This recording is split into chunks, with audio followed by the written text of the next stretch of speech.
Friends, તો આ છે અમારી મીનુ, જે અમારા ગોલ્ડી અને સિમ્બાની મધર છે. એ જુઓ, તમે એને જોઈ શકો છો કેવું પ્રેમથી અમારી સાથે રહે છે અને કેટલું વાલથી અમારી સાથે રમતી હોય છે, બેસતી હોય છે. અમારા ઘરમાં અમારા બચ્ચાઓના ભણવાના વખતે એમના બુક્સની ઉપર પણ બેસી જાય છે. હવે આ મારી મિનકુ 18 તારીખે સવારે ઘરેથી બહાર નીકળી ગયેલી. ગોલ્ડી અને સિમ્બાના થયા પછી એ બહુ ઓછું ઘરની બહાર જતી અને એ દિવસે સવારના વહેલા અમારા ઘરથી બહાર નીકળી ગયેલી. હું તમને બતાવું એ મને ક્યાં મળી. પછી આ મારું ઘરનું એન્ટ્રન્સ છે, ત્યાંથી અમે આજે તમે નીચે અમે જઈ શકીએ છીએ. આ બેઝમેન્ટમાં જવાનો રસ્તો છે. હું એ 18 તારીખે સવારે નીકળી પછી 2 થી 3 વાર હું બેઝમેન્ટમાં જઈને આવેલી, તો પણ મને નહોતી મળી. સવારમાં હું ગઈ હતી 10 વાગ્યાની અરાઉન્ડ, અને સાંજે પણ 5-6 વાગ્યાની અરાઉન્ડ હું બેઝમેન્ટમાં એને શોધવા ગઈ, પણ એ નહોતી મળી. પછી રાતના ટાઈમે આખું બેઝમેન્ટ તમે જોઈ શકો છો, બધે મેં એને શોધી હતી પણ નહોતી મળી. અહીંયા બધે જ આ જે જગ્યા તમને દેખાય છે ત્યાં પણ મેં એને સર્ચ કર્યું, પણ ક્યાંય મને મળી નહીં. પછી રાત્રે 10:30-11ની આસપાસ એ મારી ડોટરને ફરી મેં એને મોકલી, ત્યારે એને અહીંયા આગળથી આ જે સીડીની નીચે જે જગ્યા છે તમને બતાવું. આ જગ્યાની નીચે અહીંયા આ ખૂણામાં એ સંતાયેલી હતી અને એની કન્ડિશન એવી નહોતી કે એ બહાર જાતે આવી શકે. એને કદાચ કૂતરાએ બાઇટ કર્યું હતું. એને એ ચાલી પણ નહોતી શકતી અને બોલી પણ નહોતી શકતી, જેના કારણે મેં જ્યારે હું એને સર્ચ કરવા આવી ત્યારે પણ એને મને કોઈ રિપ્લાય નહોતો આપી શકી. અને હું આ જગ્યા મારાથી મિસ થઈ ગઈ હતી, તો હું એને ત્યાંથી શોધી નહોતી શકી. હવે એને અહીંયા આ જગ્યાએ તમે જુઓ, અહીંયા એને કૂતરાએ બાઇટ કર્યું છે, એનાથી જો ચલાતું પણ નથી. અને આવી કન્ડિશનમાં એ અમને મળેલી અને એની હાલત બહુ જ ખરાબ હતી. મેં એને દવા કરાવી. જો આવી કન્ડિશનમાં પણ એને એના બચ્ચાઓને દૂધ પીવડાવ્યું છે.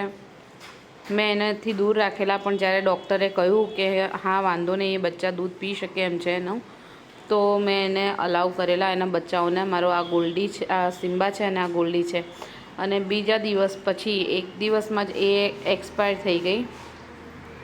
એને ખાવા પીવાનું બધું સતત છોડી દીધેલું. પછી ત્યારબાદ અમે એને અંતિમ સંસ્કાર કરવા માટે રાતના ટાઈમે જ એ એક્સપાયર થયેલી, એટલે રાત્રે જ અમે અંતિમ સંસ્કાર માટે લઈ આવેલા. તો એને અમે આ રીતે ખાડો ખોદી એને મીઠું અને બધું નાખીને એના અંતિમ સંસ્કાર કરેલા. મારી મીનુ મને બહુ જ વહાલી હતી. બહુ જ ઓછા સમયમાં, બહુ જ ટૂંકા સમયગાળામાં એણે અમને બહુ જ બધી ખુશીઓ આપી. અને હવે હું પ્રાર્થના કરું છું કે જ્યાં કંઈ પણ હોય, ભગવાને એને કોઈ સારો જન્મ આપ્યો હોય. એ જ્યાં બી હોય એ ખુશ હોય અને સુખી થાય. એને કોઈ સારો જીવન મળે, સારો જન્મ મળે અને એ હંમેશા ખુશ રહે. અમારો બધાનો પ્રેમ એની સાથે છે અને અમારા આશીર્વાદ છે કે એ બહુ જ સારી રીતે એનું નવું જન્મ જે હોય એ સારી રીતે વિતાવે. ભગવાન એને બહુ સારી જગ્યાએ જન્મ આપે, ખુશીઓ આપે અને એને ખુશ રાખે. હા, મેં એના અંતિમ સંસ્કાર કર્યા અને ત્યારબાદ પછી વ્યવસ્થિત રીતે એને ઢાંક્યું છે, જેથી કરીને કોઈ બીજા કૂતરા કે કોઈ બીજું જાનવર એને ખોદે નહીં. એટલે એને થોડું અંદર ડીપમાં ખોદી એને મીઠું ને એવું નાખીને અમે દાટી છે, જેથી કરીને એની આ જગ્યાને કોઈ બીજું કૂતરું કે એવું કંઈ ખોદીને એને બહાર નહીં નીકાળે.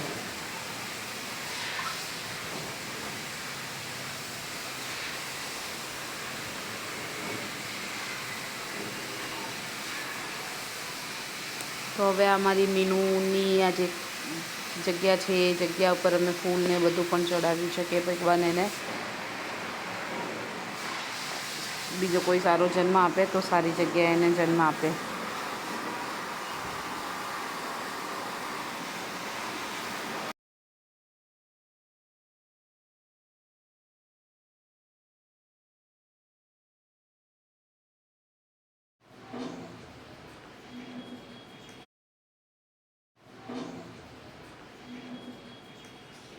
ફ્રેન્ડ્સ, તો આ છે અમારી મીનુ.